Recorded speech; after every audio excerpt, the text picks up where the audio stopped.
উদার ডিভোর্সের কথা শুনেই অজ্ঞান হয়ে গেল বাড়ির লোক, আর বাকিটা তো ইতিহাস। পুরোটা জানতে পারলে বাড়ির সমস্ত লোকেরা কি করবে সেটাই এখন দেখার। বিয়ের তোড়জোড় শুরু হয়ে যায়। বিয়েতে শুরু হয় আলতা উৎসব, কারণ বনেদি বাড়ি বসু মল্লিক বাড়ি বলে কথা। সেইখানে এইসব মেহেন্দি টেহেন্দির চল নেই। এই ঠাম্মির আদেশ যে সেখানে হবে আলতা উৎসব। ঠাম্মির এই শর্তে রাজি হয়ে বসু মল্লিক বাড়ির ছেলে মেয়ের দল সবাই এসে উপস্থিত হয় ফুদার বাড়ি। বেশ আনন্দ উৎসব হই হই করে শুরু হয়। কিন্তু ফুদার আর পেটে ভাত হজম হয় না। যতক্ষণ না সে বলতে পারে সে ডিভোর্সি, ততক্ষণ কেমন একটা যেন তার হতে থাকে, কারণ সে কাউকে মিথ্যে বলতে চায় না, কাউকে ঠকাতে চায় না। এইদিকে দুই ননদকে ডেকে বলে, দুই ননদরা, একজন ননদ এবং একজন যাকে ডেকে বলে তোমাদের সাথে আমার কিছু কথা আছে, এবং সেই কথাটা এই অনুষ্ঠান শুরুর আগেই যদি বলে দিতে পারি তাহলে একটু শান্তি হয়। কি এমন গুরুত্বপূর্ণ কথা ভাবতে থাকে তার যা, যে এই গুরুত্বপূর্ণ কথা বলার জন্য সবাইকে সামনে থেকে দূরে আড়ালে যেয়ে বলতে চাইছে। তার ননদ এবং যা কিছুটা অবাক হয়েই যায় এবং শুনতেও চায় যে কি এত গুরুত্বপূর্ণ কথা বলতে থাকে। কিন্তু এই ঘটনাটি চোখে পড়ে তার জেঠিমার, অর্থাৎ ফুদার জেঠিমার এবং বৌদির। ব্যাস, এবার শুরু হয়ে গেল। কারণ তারা জানতে বিয়েটা যদি কোনোভাবে না হয় তাহলে তো তারা এই পাড়ায় আর টিকতেই পারবে না। আর এমনিতেই বাইরে লোকেরা শুধু শুধু আসছে জিজ্ঞাসা করতে, তোমাদের বাড়িতে কিসের এত অনুষ্ঠান গো, কিসের এত অনুষ্ঠান। ফুদার জেঠিমা তাদেরকে যা হোক করে ম্যানেজ করে ঘর থেকে বের করে দেয়।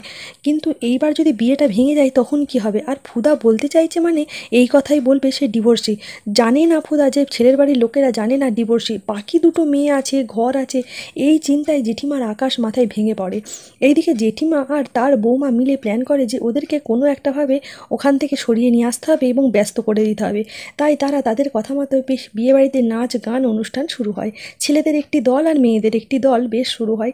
নাচে গানে বর কনে দুজনেরই নাচ গান হয়, সব কিছু হয়। মোটামুটি অনুষ্ঠানটা জমজমাট হয়ে যায়। সবার গান নাচ শেষ হয়, তারপরেই আসে ফুদার গান। ফুদা একটা গান করে এবং সেই গানের তালে তালে নাচ করে। সোহাগ চাঁদ বদনি ধ্বনি নাচো তো দেখি, বেশ সুন্দর করে গুছিয়ে নাচ করে। এইদিকে ফুদার এক বান্ধবী বলে যে মেয়ে তো আমাদের নাচে গানে সব দিকেই সেরা, ছেলে আমাদের কেমন? ছেলেকে যখন হিউমিলিয়েট করা হয় তখনই ছেলে ফেজ একটি গান ধরে, খুব সুন্দর গান। গানটা শেষ যখন হয় তখনই এইদিকে তার ননদ বলে যে ভালো হয়েছে, এই মেয়ে উপযুক্ত ঠাম্মির মেয়ে। এখনকার যুগে নাচ গান করবে না, তোমার পুরনো ট্র্যাজেডি ধরে বসে থাকবে, এই রকম মেয়ে এখনকার যুগে আর চলে না।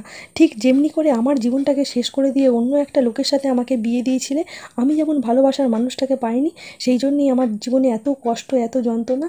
ঠাম্মির এই গুমর ভাঙবে এই মেয়েই। এইদিকে ফুদার অন্য একটি যা ফরিতা, তার হলো পেটে ভাত হজম হয় না। সে সবসময় চিন্তা করতে থাকে কিভাবে এই বিয়েটা ভণ্ডুল করা যায় আর কিভাবে এই বিয়েটার জন্য ডিভোর্সের কথাটা তোলা যায়। তাই সে ফুদার পিছনে পিছনে ঘুরতে থাকে যে তুমি যে আমাকে বলেছিলে কি একটা ডিভোর্স নিয়ে কথা বলবে, কি হয়েছে একটু জানতে চাইছি। আর সমানই তার ননদকে উস্কাতে থাকে যে এই বাড়ির মেয়েরা নাচ গান সবই করছে, ছেলে মেয়ে, আমাদের বাড়িতে তো এইসব চল নেই, ঠাম্মি শুনলে কি বলবে। এইদিকে ননদ তখন বলে আমাদের বাড়িতে নেই তো কি হয়েছে, ওদের বাড়িতে তো আছে, আর যতক্ষণ মেয়েটা এদের বাড়িতে আছে ততক্ষণ নাচ গান অনুষ্ঠান সবই চলুক, ভালোই তো লাগছে, কতগুলো মানুষ একসঙ্গে আনন্দ করছে। ফিমন এসে পৌঁছায় তাদের বাড়িতে, অর্থাৎ সে দেখতে চাই যে ফেজের কার সাথে বিয়ে হচ্ছে, এই ন্যাকা বাড়িতে কে বিয়ে করছে, মাথায় ঘোমটা টানা বাড়ির সব কাজকর্ম করা মেয়ে এখনকার যুগে পাওয়া যায় কি না সেটাই তার সবথেকে বড় প্রশ্ন। তারপরে সে যখন এসে দেখে এরকম একটা বাড়ি তখনই নাক সিটকাতে থাকে, এই বাড়িতে কেন ফেজ বিয়ে করছে, এরকম একটা বাড়ির ছেলে এরকম একটা বাড়ির মেয়েকে বিয়ে করছে, কারণটা কি? অনেক চেষ্টার পরেও মেয়েটার মুখ দেখতে পায় না, কিন্তু সে চশমা টশমা ঢাকা দিয়ে সামনে এসেই যায় যে কোন মেয়ের সাথে বিয়ে হচ্ছে সেই মেয়েটিকে দেখার জন্য। বাড়িতে যখনই ঢুকতে যায় তখনই ধাক্কা লাগে ফেজের দিদির সাথে এবং সঙ্গে সঙ্গে সে আড়াল হয়ে যায়। তাকে অনেকবার ফেজের দিদি দেখার পরেও সে দেখতে পায় না। তারপরে মোটামুটি তারা সেখান থেকে চলে যায়। ফুদা আসে তরিতার কাছে, বলে যে তোমার কি পাস্টের ব্যাপার বলছিলে সেটা জানতে চাই, ডিভোর্সের কি ব্যাপার। ফুদা যখনই বলে 2 বছর আগে আমার একটা জায়গায় বিয়ে হয়েছিল এবং এই 1 বছর হয়েছে আমাদের ডিভোর্সটা পুরোপুরি কমপ্লিট হয়েছে। এই কথা শুনেই ফরিদা তো অজ্ঞান হয়ে পড়ে যায়। ফুদা তাকে দেখে চোখে মুখে জল দিতে থাকে আর মনে মনে ভাবতে থাকে এই কথাটা ঠাম্মির কান অবধি পৌঁছাতেই হবে আর এই বিয়েটা যে কোনো উপায়ে ভাঙতেই হবে।